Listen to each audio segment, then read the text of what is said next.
அண்மை செய்தி, தமிழக நிதியமைச்சராக இருந்தவருக்கு சொத்துக்கள் பற்றி நினைவில்லையா என்று நீதிபதிகள் ஓபிஎஸ்க்கு சரமாரியாக கேள்வி எழுப்பியிருக்கிறார்கள்.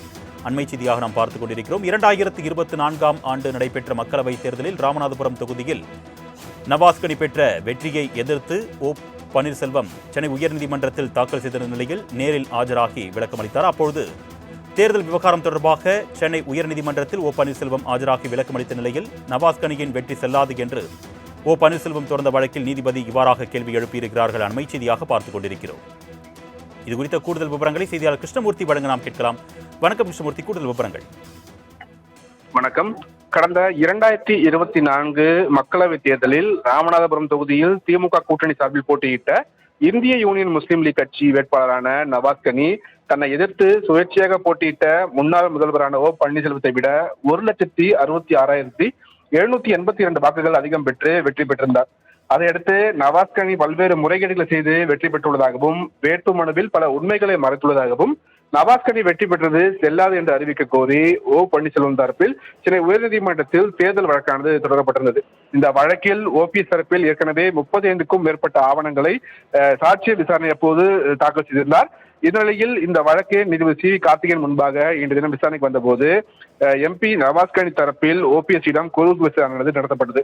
அதில் ஓபிஎஸ் தாக்கல் செய்திருந்த வேட்புமனுவில் குறிப்பிட்டிருந்த தொழில்கள், அதன் மூலம் கிடைத்த வருமானம் மற்றும் நிலங்கள், சொத்துக்களை தொடர்பாக பல்வேறு கேள்விகள் ஓபிஎஸ் தரப்புக்கு வைக்கப்பட்டிருந்தது. அப்போது பால் பண்ணை வைத்திருப்பதாகவும் அதில் 40 மாடுகள் இருப்பதாகவும் அதன் மூலம் கிடைக்கக்கூடிய வருவாய் தனது குடும்ப செலவிற்காக பயன்படுத்தி வருவதாகவும் ஓபிஎஸ் தரப்பில் தெரிவிக்கப்பட்டது. மாடு வளர்ப்பு, விவசாய நிலங்கள் மட்டுமல்லாமல் நான் பல தொழில்கள் செய்து வருவதாகவும் நீதிமன்றத்தில் ஓபிஎஸ் தரப்பில் தெரிவிக்கப்பட்டது. ஓபிஎஸ் வேட்பு மனுவில் குறிப்பிட்டுள்ள நிலங்கள் தொடர்பான கேள்விகளுக்கு நினைவு இல்லை என்று ஓபிஎஸ் தரப்பில் பதிலளித்த போது நவாஸ்கனி தரப்பு வழக்கறிஞர் தமிழகத்தின் நிதி அமைச்சராக இருந்தவருக்கு இது நினைவில்லையா என்ற ஒரு பதிலை கேள்வியாக எழுப்பியிருந்தார். அப்போது தன்னுடைய ஆடிட்டருக்கு தான் இது குறித்து தெரியும் என்று ஓபிஎஸ் தரப்பில் பதிலளிக்கப்பட்டது. தொடர்ந்து பல்வேறு கேள்விகளுக்கு பதிலளிக்க முடியாமல் கோபமடைந்த ஓபிஎஸ், நான் தொடர்ந்த தேர்தல் வழக்கில் என்னை மட்டும் ஏன் கேள்வி எழுப்புவது சரியா என்று ஒரு கேள்வியை முன்வைத்திருக்கிறார்.